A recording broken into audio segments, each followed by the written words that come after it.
Woman makes bizarre discovery in the dead of night. The whole neighborhood had disappeared. She rushed out to look for everyone, but a horrible scene appeared behind her.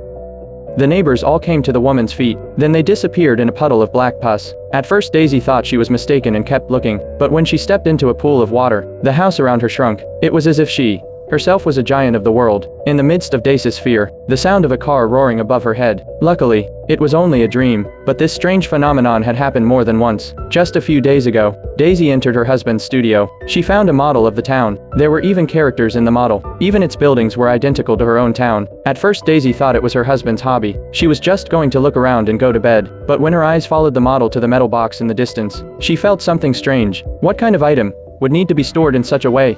Daisy took out the box and opened it, and discovered that it contained some old envelopes. At that moment, her husband suddenly came home. Daisy had no choice but to put the box back. The next day, when Daisy was sewing her husband's pants, Daisy found a note in her husband's pocket. When she opened it, it was a love letter from her husband to a woman. Daisy was a little upset. From then on, she began to have nightmares every day. She even thought the whole town was virtual. She had no choice but to go to a colleague she'd been secretly in love with for a long time, and agreed to meet him quietly. When the colleague found out about the situation, he thought Daisy's suspicions were unwarranted. It was normal for her husband to have a model as the founder of the town, and the note was probably from years ago. He tried to talk Daisy out of her suspicions, but Daisy thought that if her husband had done something, then she would have grounds to file for divorce, so she could be with her colleague. So from this day on, the two of them prepared to investigate her husband. They even snuck into his office in the middle of the night. Daisy did find something in the office, a photo album with a lot of photos, and they were all of a strange woman, and this confirmed Daisy's idea.